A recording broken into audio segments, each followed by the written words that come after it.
ನಮಸ್ಕಾರ. ಇಂದಿನ ವಾರ್ತೆಗಳಿಗೆ ಸ್ವಾಗತ. ಮೊದಲಿಗೆ ಮುಖ್ಯಾಂಶಗಳು. ಕಾಸರಗೋಡು ಜಿಲ್ಲೆಯಲ್ಲಿ ಶಾಂತ ರೀತಿಯಲ್ಲಿ ಸ್ಥಳೀಯಾಡಳಿತ ಚುನಾವಣೆ. ಈ ಬಾರಿ ಜಿಲ್ಲೆಯಲ್ಲಿ 74.89% ಮತದಾನ. ತೀರ್ಪು ಬರಲು ಇನ್ನು ಕೆಲವೇ ಗಂಟೆಗಳು ಬಾಕಿ. ಸ್ಥಳೀಯಾಡಳಿತ ಚುನಾವಣೆಯ ಮತ ಎಣಿಕೆಗೆ ಕೇಂದ್ರಗಳು ಸಿದ್ಧವಾಗಿವೆ. ಜಿಲ್ಲೆಯಲ್ಲಿ 9 ಮತ ಎಣಿಕಾ ಕೇಂದ್ರಗಳು ನಿಯೋಜನೆ. ಕಾಸರಗೋಡು ಎಕ್ಸೈಸ್ ತಂಡ ಪಲ್ಲಿಕ್ಕರೆ ಕಲ್ಲಿಂಗಲ್ನಲ್ಲಿ ನಡೆಸಿದ ಕಾರ್ಯಾಚರಣೆ. 3 ಆರೋಪಿಗಳು ಸಹಿತ 4.8 ಗ್ರಾಂ ಮೆಥಾಫೆಟಮಿನ್ ಹಾಗೂ ಮಾದಕ ದ್ರವ್ಯ ಮಿಶ್ರಣಗೊಳಿಸಿದ 618 ಗ್ರಾಂ ನೀರು ಪೊಲೀಸರ ವಶಕ್ಕೆ. ಉಪ್ಪಲ ಸೊಂಕಲ್ನಲ್ಲಿ 25 ವರ್ಷದ ಮಹಿಳೆ ನೇಣು ಬಿಗಿದ ಸ್ಥಿತಿಯಲ್ಲಿ ಪತ್ತೆ. ಫಾತಿಮತ್ ನಫ್ಸಿನಾ ಆಗಿದ್ದಾರೆ ಮೃತಪಟ್ಟ ದುರ್ದೈವಿ. ಮತದಾನದ ವೇಳೆ ಹಾಗೂ ಬಳಿಕ ಪಿಲಿಕೋಡ್ ಮಟ್ಟಮ್ಮಾಲ್ ಮಡಕ್ಕಲ್ನಲ್ಲಿ ಎಲ್ಡಿಎಫ್ ಹಾಗೂ ಯುಡಿಎಫ್ ಘರ್ಷಣೆ. 20ಕ್ಕೂ ಹೆಚ್ಚು ಕಾರ್ಯಕರ್ತರು ಗಾಯಗೊಂಡು ವಿವಿಧ ಆಸ್ಪತ್ರೆಗೆ ದಾಖಲು. ವಾರ್ತೆಗಳು ವಿವರವಾಗಿ. ಕಾಸರಗೋಡು ಜಿಲ್ಲೆಯಲ್ಲಿ ಶಾಂತ ರೀತಿಯಲ್ಲಿ ಚುನಾವಣೆ ನಡೆದಿದ್ದು ಅಂತಿಮವಾಗಿ 74.89% ಮತದಾನವಾಗಿದೆ. ಒಟ್ಟು ಇರುವ 11,12,190 ಮತದಾರರ ಪೈಕಿ 8,32,910 ಮಂದಿ ಮತದಾರರು ತಮ್ಮ ಮತ ಚಲಾಯಿಸಿದ್ದಾರೆ. ಮಹಿಳೆಯರು 77.7% ಮತ ಚಲಾಯಿಸಿದರೆ ಪುರುಷರು 71.74% ಮತ ಚಲಾಯಿಸಿದ್ದಾರೆ.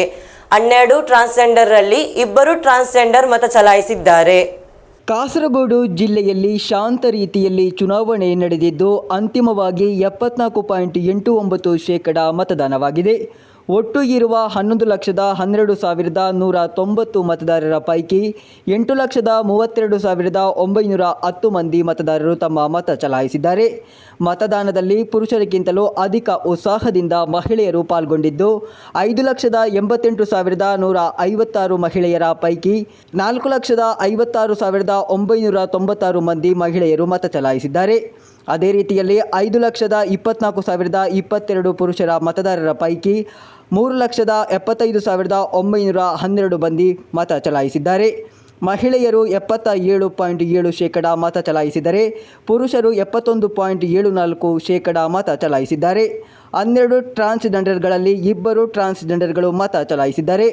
ಜಿಲ್ಲೆಯಲ್ಲಿ ಕೇವಲ 16.67% ಮಾತ್ರವೇ ಟ್ರಾನ್ಸ್ಜೆಂಡರ್ಗಳು ಮತ ಚಲಾಯಿಸಿದ್ದಾರೆ. ಕಾಸರಗೋಡು ಜಿಲ್ಲೆಯಲ್ಲಿ ಸರಳ ಹಾಗೂ ಶಾಂತ ರೀತಿಯಲ್ಲಿ ಚುನಾವಣೆಗೆ ಸಹಕರಿಸಿದ ಮತದಾರರಿಗೆ, ರಾಜಕೀಯ ಪಕ್ಷಗಳಿಗೆ, ಅಭ್ಯರ್ಥಿಗಳಿಗೆ, ಚುನಾವಣಾ ಕರ್ತವ್ಯ ನಿರತ ಸಿಬ್ಬಂದಿಗಳಿಗೆ ಜಿಲ್ಲಾಧಿಕಾರಿ ಕೃತಜ್ಞತೆ ಸಲ್ಲಿಸಿದ್ದಾರೆ. ಸ್ಥಳೀಯಾಡಳಿತ ಚುನಾವಣೆಯಲ್ಲಿ ರಾಜ್ಯ ಮಟ್ಟದಲ್ಲಿ 73.69% ಮತದಾನ ನಡೆದಿದೆ ಎಂದು ಔದ್ಯೋಗಿಕ ಪ್ರಕಟಣೆ ಲಭಿಸಿದೆ. ನಿನ್ನೆ ನಡೆದ 2ನೇ ಹಂತದ ಮತದಾನದಲ್ಲಿ 7 ಜಿಲ್ಲೆಗಳಲ್ಲಿ ಸೇರಿ 76.08% ಮತದಾನವಾಗಿದೆ. ಇದೇ ವೇಳೆ ಮೊದಲ ಹಂತದ 7 ಜಿಲ್ಲೆಗಳಲ್ಲಿ 70.9% ಮತದಾನ ನಡೆದಿತ್ತು. ಕಾಸರಗೋಡು ಜಿಲ್ಲೆಯಲ್ಲಿ ಈ ಹಿಂದೆ ತ್ರಿಸ್ತರ ಪಂಚಾಯತ್ ಚುನಾವಣೆಯಲ್ಲಿ 77.25% ಮತದಾನವಾಗಿತ್ತು. ಅದನ್ನು ಹೋಲಿಸಿದರೆ ಈ ಬಾರಿಯದ್ದು ಸರಾಸರಿ ಶೇಕಡ ಕಡಿಮೆಯಾಗಿದೆ. News bureau, Kasaragod. ತೀರ್ಪು ಬರಲು ಇನ್ನು ಕೆಲವೇ ಗಂಟೆಗಳು ಬಾಕಿ ಇವೆ. ಕಾಸರಗೋಡು ಸ್ಥಳೀಯಾಡಳಿತ ಚುನಾವಣೆಯ ಎಲ್ಲಾ ಮತ ಎಣಿಕೆ ಕೇಂದ್ರಗಳು ಸಿದ್ಧವಾಗಿದೆ. ಶನಿವಾರ ಬೆಳಗ್ಗೆ 8 ಗಂಟೆಗೆ ಮತ ಎಣಿಕೆ ಆರಂಭವಾಗಲಿದೆ. ಬೆಳಗ್ಗೆ 8:30 ವೇಳೆಗೆ ಮೊದಲ ಸೂಚನೆಗಳು ಬರಲಿವೆ. ಕಾಸರಗೋಡು ಸರ್ಕಾರಿ ಕಾಲೇಜಿನಲ್ಲಿ 2 ಕೇಂದ್ರಗಳು ಸೇರಿದಂತೆ ಜಿಲ್ಲೆಯಲ್ಲಿ 9 ಎಣಿಕೆ ಕೇಂದ್ರಗಳಿವೆ. ಸ್ಥಳೀಯಾಡಳಿತ ಚುನಾವಣೆಯ ಮತ ಎಣಿಕೆ ಶನಿವಾರ ಬೆಳಗ್ಗೆ 8 ಗಂಟೆಗೆ ಆರಂಭವಾಗಲಿದೆ.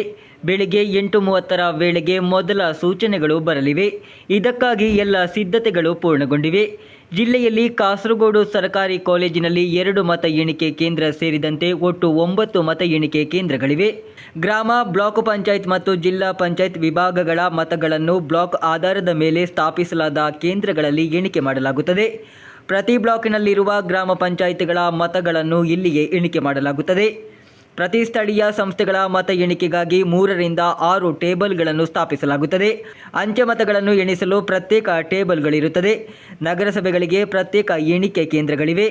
ಮಂಜೇಶ್ವರ, ವರ್ಕಾಡಿ, ಪುತ್ತಿಗೆ, ಮೀಂಜ, ಮಂಗಲ್ಪಾಡಿ, ಹೆಣ್ಮಕಜೆ ಹಾಗೂ ಪೈವಳಿಕೆ ಪಂಚಾಯಿತಿಗಳನ್ನು ಒಳಗೊಂಡ ಮಂಜೇಶ್ವರ ಬ್ಲಾಕ್ ಪಂಚಾಯತಿನ ಮತ ಎಣಿಕೆ ಕೇಂದ್ರವು ಕುಂಬ್ಳೆ ಸರ್ಕಾರಿ ಹೈಯರ್ ಸೆಕೆಂಡರಿ ಶಾಲೆ, ಬೆಳ್ಳೂರು, ಕುಮಡಾಜೆ, ಕಾರಡ್ಕ, ಕುತ್ತಿಕೋಲ್, ಮುಳಿಯಾರು, ದೇಲಂಬಾಡಿ ಹಾಗೂ ಬೇಡಡ್ಕ ಒಳಗೊಂಡ ಕಾರಡ್ಕ ಬ್ಲಾಕ್ ಪಂಚಾಯತಿನ ಮತ ಎಣಿಕೆ ಕೇಂದ್ರವು ಬೋವಿಕ್ಕನ ಬಿಆರ್ ಹೈಯರ್ ಸೆಕೆಂಡರಿ ಶಾಲೆಯಾಗಿದೆ.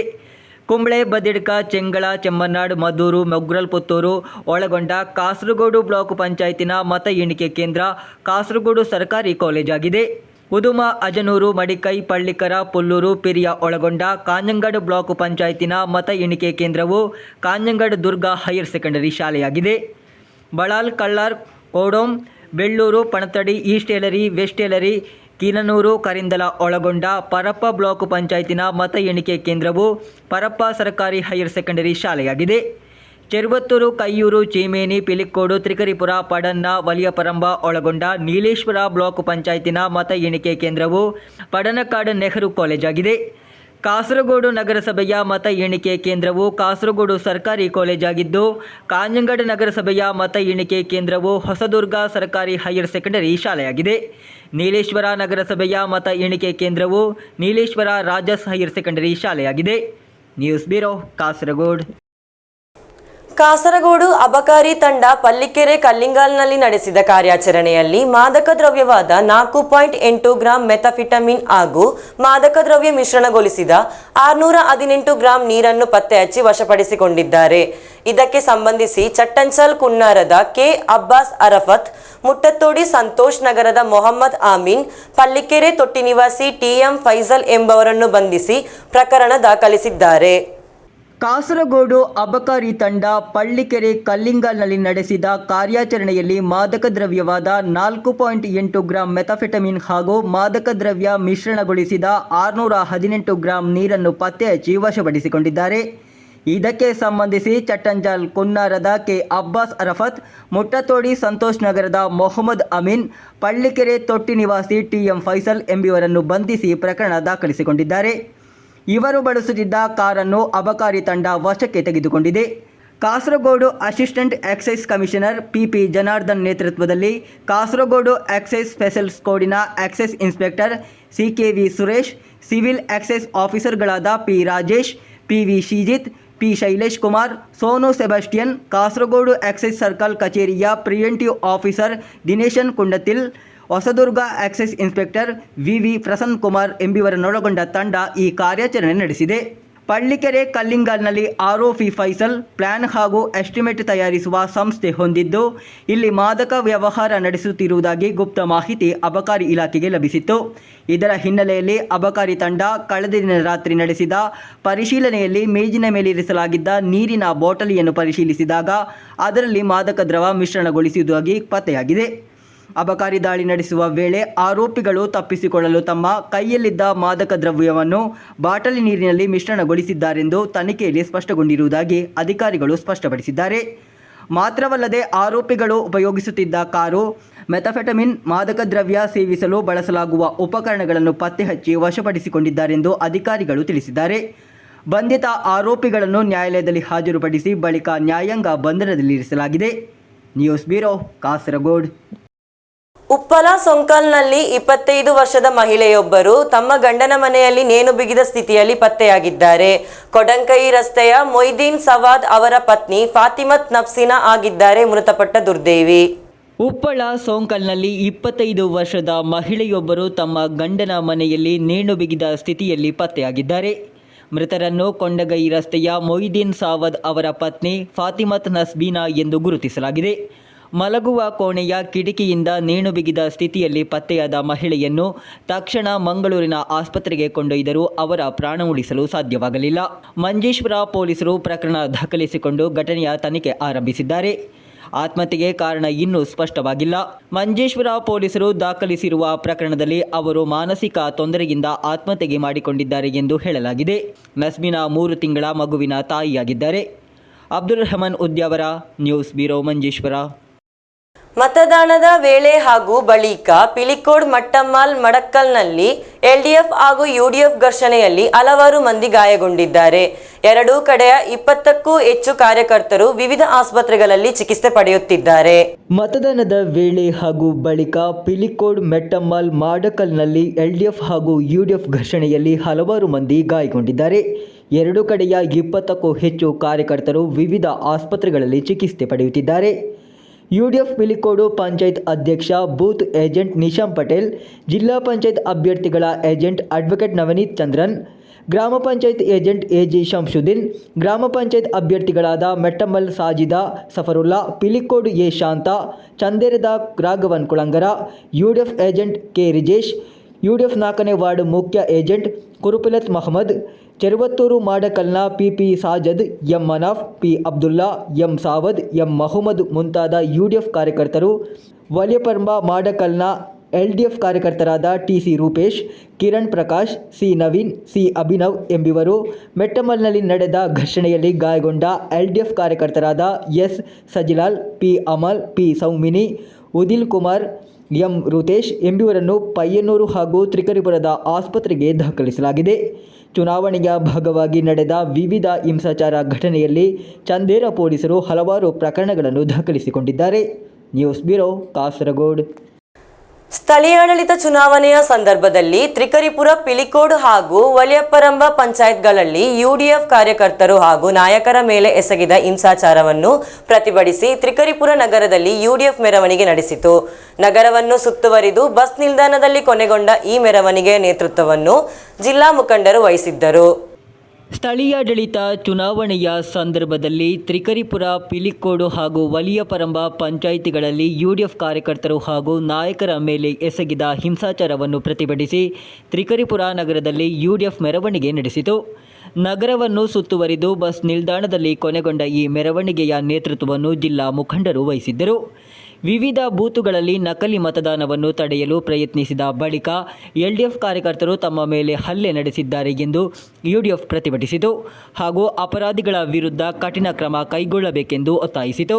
ಪ್ರತಿಭಟನೆಯ ನೇತೃತ್ವವನ್ನು ಮುಸ್ಲಿಂ ಲೀಗ್ ಜಿಲ್ಲಾ ಕಾರ್ಯದರ್ಶಿ ಎಜಿಸಿ ಬಶೀರ್, ಡಿಸಿಸಿ ಅಧ್ಯಕ್ಷ PK Faisal, Sathar Vadakkumpad, PKC Rauf Haji, VK Bava, PV Mohammed Aslam, S Kunhamad, Asharuddin Maniyanody, AGC Shamshad, Saleel Padanna, VPP Shubaib, Fahis Biricheri, VM Sandra, Fathimath Ashrafa ಮುಂತಾದವರು ನೇತೃತ್ವ ವಹಿಸಿದರು. അവർക്ക് ശിക്ഷ വാങ്ങിക്കൊടുക്കാനുള്ള അവസാന ശ്രമത്തിലാണ് UDF നേതൃത്വം. അതുകൊണ്ട് തന്നെ ആത്മസംയമനത്തോടുകൂടി ഈ അക്രമങ്ങൾക്കെതിരെ അതിശക്തമായ നിയമ നടപടികൾക്ക് വേണ്ടി ഏതറ്റം വരെയും പോകാൻ UDF തയ്യാറാണ്. അതിനനുസരിച്ച് മുന്നോട്ട് പോവുക തന്നെ ചെയ്യും. അധികാരികളോട് ഏതെങ്കിലും തരത്തിലുള്ള അധികാര തമ്പുരാക്കന്മാരെ പ്രീണിപ്പിക്കുന്നതിന് പകരം ന്യായമായ നിലയിൽ ഈ അതിക്രമങ്ങളെക്കുറിച്ച് അന്വേഷിക്കണമെന്നാണ് UDF ആവശ്യപ്പെടാനുള്ളത്. News bureau, Kasaragod. ಮದ್ದೂರು ಪಟ್ಟಣ ನಿವಾಸಿ 17 ಹರೆಯದ ಯುವಕನ ನಾಪತ್ತೆಯಾಗಿರುವುದಾಗಿ ದೂರು ದಾಖಲಿಸಲಾಗಿದೆ. ಕುಂಬಲೆ ನಿವಾಸಿ ಮೊಹಮ್ಮದ್ ಅರಫತ್ ನಾಪತ್ತೆಯಾದ ಯುವಕ. ತ್ವಹಿರಿಯಾ ಅಕಾಡೆಮಿಯ +1 ವಿದ್ಯಾರ್ಥಿಯಾಗಿದ್ದಾನೆ ಈತ. ಶಾಲೆಯಿಂದ ಕೆಂಪು ಟೀ ಶರ್ಟ್ ಧರಿಸಿ ಹೊರ ಹೋಗುವ ಸಿಸಿಟಿವಿ ದೃಶ್ಯಗಳು ಪೊಲೀಸರಿಗೆ ಲಭಿಸಿದೆ. ಪೊಲೀಸರು ತನಿಖೆ ಆರಂಭಿಸಿದ್ದಾರೆ. ಶ್ರೀ ಅಯ್ಯಪ್ಪ ಭಜನಾ ಸಮಿತಿ ಪೈಕ ಬಾಲಡ್ಕದಲ್ಲಿ 32ನೇ ವಾರ್ಷಿಕೋತ್ಸವವು ಬಹಳ ವಿಜೃಂಭಣೆಯಿಂದ ನಡೆಯಿತು. ಈ ಪ್ರಯುಕ್ತ ನಡೆದ ಸಾಂಸ್ಕೃತಿಕ ಕಾರ್ಯಕ್ರಮದಲ್ಲಿ ಡಾಕ್ಟರ್ ವಾಣಿಶ್ರೀ ಕಾಸರಗೋಡು ನೇತೃತ್ವದ ಗಡಿನಾಡ ಕನ್ನಡ ಸಾಹಿತ್ಯ ಸಾಂಸ್ಕೃತಿಕ ಸಂಸ್ಥೆ ಕಾಸರಗೋಡು ವತಿಯಿಂದ 141ನೇ ವೈವಿಧ್ಯಮಯ ನಿತ್ಯ ನೂತನ ಸಾಂಸ್ಕೃತಿಕ ಕಾರ್ಯಕ್ರಮ ಜರುಗಿತು. ಶ್ರೀ ಅಯ್ಯಪ್ಪ ಭಜನಾ ಸಮಿತಿ ಪೈಕ ಬಾಲಡ್ಕದಲ್ಲಿ 32ನೇ ವಾರ್ಷಿಕೋತ್ಸವವು ಬಹಳ ವಿಜೃಂಭಣೆಯಿಂದ ನಡೆಯಿತು. ಈ ಪ್ರಯುಕ್ತ ನಡೆದ ಸಾಂಸ್ಕೃತಿಕ ಕಾರ್ಯಕ್ರಮದಲ್ಲಿ ಡಾಕ್ಟರ್ ವಾಣಿಶ್ರೀ ಕಾಸರಗೋಡು ನೇತೃತ್ವದ ಗಡಿನಾಡ ಕನ್ನಡ ಸಾಹಿತ್ಯ ಸಾಂಸ್ಕೃತಿಕ ಸಂಸ್ಥೆ ಕಾಸರಗೋಡು ವತಿಯಿಂದ 141ನೇ ವೈವಿಧ್ಯಮಯ ನಿತ್ಯ ನೂತನ ಸಾಂಸ್ಕೃತಿಕ ಕಾರ್ಯಕ್ರಮ ಜರುಗಿತು. ಕಾರ್ಯಕ್ರಮದಲ್ಲಿ ಸಂಸ್ಥೆಯ ಮುಂಡಿತಡ್ಕ ವಿಭಾಗದ ಕಲಾ ಮಾಣಿಕ್ಯಗಳಾದ ಭವಿಷ್ಯ, ವಂಶಿಕಾ, ವರ್ಣಿತಾ, ಸುಚಿತ್ರಾ, ಲತೀಕ್ಷಾ, ಶಿಖಾ, ವೈಷ್ಣವಿ, ನಿರೀಕ್ಷಾ, ಪ್ರನ್ವಿತ್, ತನುಶ್ರೀ ಮುಂತಾದವರು ಭಾಗವಹಿಸಿ ನೆರೆದ ಸಹಸ್ರಾರು ಪ್ರೇಕ್ಷಕರನ್ನು ರಂಜಿಸಿದರು. ಸಂಸ್ಥೆಯ ನೃತ್ಯ ನಿರ್ದೇಶಕಿ ನಾಟ್ಯ ಮಯೂರಿ ಭವಿಷ್ಯ ನಿರ್ದೇಶನದಲ್ಲಿ ಪ್ರಸ್ತುತಗೊಂಡ ಸುಮಾರು 11 ಕಲಾವಿದರ ಸಮೂಹ ನೃತ್ಯ ತಂಡದ ಸಾಹಸ ನೃತ್ಯ ಪ್ರದರ್ಶನ ಕಲಾಭಿಮಾನಿಗಳನ್ನು ಮಂತ್ರಮುಗ್ಧಗೊಳಿಸಿತು. ಸಂಸ್ಥೆಯ ವಿಶೇಷ ಪ್ರತಿಭೆ ಯೋಗ ನೃತ್ಯ ಕಲಾವಿದೆ ಮಾನ್ವಿ ಚೂರಿಪ್ಪಳ ಅವರ ನಯನ ಮನೋಹರ ಯೋಗ ನೃತ್ಯ ಮೆಚ್ಚುಗೆಗೆ ಪಾತ್ರವಾಯಿತು. ಕಾರ್ಯಕ್ರಮದ ಕೊನೆಯಲ್ಲಿ ಅತಿ ವಿಶಿಷ್ಟ ಕಲಾ ಪ್ರಸ್ತುತಿ ನೀಡಿ ಕಾರ್ಯಕ್ರಮ ಯಶಸ್ವಿಗೊಳಿಸಿದ ಎಲ್ಲ ಕಲಾವಿದರಿಗೆ ಸಂಸ್ಥೆಯ ವತಿಯಿಂದ ಗೌರವ ಸ್ಮರಣಿಕೆ ನೀಡಲಾಯಿತು. ಕಾರ್ಯಕ್ರಮದ ನಿರೂಪಣೆಯನ್ನು ಕುಶಲ ನೆರವೇರಿಸಿದರು. ಕಾರ್ಯಕ್ರಮದಲ್ಲಿ ಉಪಾಧ್ಯಕ್ಷರಾದ ಅಚ್ಯುತ ಭಟ್, ಪ್ರಸಾದ್ ಮುಂಡಿತಡ್ಕ, ಪ್ರವೀಣ್ ಮುಂಡಿತಡ್ಕ, ಚಂದ್ರ, ಸುಧಾಕರ, ರಿಜಿತಾ, ಸುರೇಶ್ ಪೈಕ, ಆಶಾ, ಬಿಂದು, ರೇಖಾ ಮುಂತಾದ ಗಣ್ಯರು ಉಪಸ್ಥಿತರಿದ್ದರು. News bureau, Kasaragod. ಕೊನೆಯಲ್ಲಿ ಮತ್ತೊಮ್ಮೆ ಮುಖ್ಯಾಂಶಗಳು. ಕಾಸರಗೋಡು ಜಿಲ್ಲೆಯಲ್ಲಿ ಶಾಂತ ರೀತಿಯಲ್ಲಿ ಸ್ಥಳೀಯಾಡಳಿತ ಚುನಾವಣೆ. ಈ ಬಾರಿ ಜಿಲ್ಲೆಯಲ್ಲಿ 74.89% ಮತದಾನ. ತೀರ್ಪು ಬರಲು ಇನ್ನು ಕೆಲವೇ ಗಂಟೆಗಳು ಬಾಕಿ. ಸ್ಥಳೀಯಾಡಳಿತ ಚುನಾವಣೆಯ ಮತ ಎಣಿಕೆಗೆ ಕೇಂದ್ರಗಳು ಸಿದ್ಧವಾಗಿವೆ. ಜಿಲ್ಲೆಯಲ್ಲಿ 9 ಮತ ಎಣಿಕಾ ಕೇಂದ್ರಗಳು ನಿಯೋಜನೆ. ಕಾಸರಗೋಡು ಎಕ್ಸೈಸ್ ತಂಡ ಪಲ್ಲಿಕ್ಕರೆ ಕಲ್ಲಿಂಗಲ್ನಲ್ಲಿ ನಡೆಸಿದ ಕಾರ್ಯಾಚರಣೆ. 3 ಆರೋಪಿಗಳು ಸಹಿತ 4.8 ಗ್ರಾಂ ಮೆಥಾಫೆಟಮಿನ್ ಹಾಗೂ ಮಾದಕ ದ್ರವ್ಯ ಮಿಶ್ರಣಗೊಳಿಸಿದ 618 ಗ್ರಾಂ ನೀರು ಪೊಲೀಸರ ವಶಕ್ಕೆ. ಉಪ್ಪಲ ಸೊಂಕಲ್ನಲ್ಲಿ 25 ವರ್ಷದ ಮಹಿಳೆ ನೇಣು ಬಿಗಿದ ಸ್ಥಿತಿಯಲ್ಲಿ ಪತ್ತೆ. ಫಾತಿಮತ್ ನಫ್ಸಿನಾ ಆಗಿದ್ದಾರೆ ಮೃತಪಟ್ಟ ದುರ್ದೈವಿ. ಮತದಾನದ ವೇಳೆ ಹಾಗೂ ಬಳಿಕ ಪಿಲಿಕೋಡ್ ಮಟ್ಟಮ್ಮಾಲ್ ಮಡಕ್ಕಲ್ನಲ್ಲಿ LDF ಹಾಗೂ UDF ಘರ್ಷಣೆ. 20ಕ್ಕೂ ಹೆಚ್ಚು ಕಾರ್ಯಕರ್ತರು ಗಾಯಗೊಂಡು ವಿವಿಧ ಆಸ್ಪತ್ರೆಗೆ ದಾಖಲು. ಇಂದಿನ ವಾರ್ತಾ ಸಂಚಿಕೆ ಇಲ್ಲಿಗೆ ಮುಕ್ತಾಯವಾಯಿತು. ಮುಂದಿನ ವಾರ್ತಾ ಸಂಚಿಕೆಯೊಂದಿಗೆ ಮತ್ತೆ ಭೇಟಿಯಾಗೋಣ. ವಂದನೆಗಳು.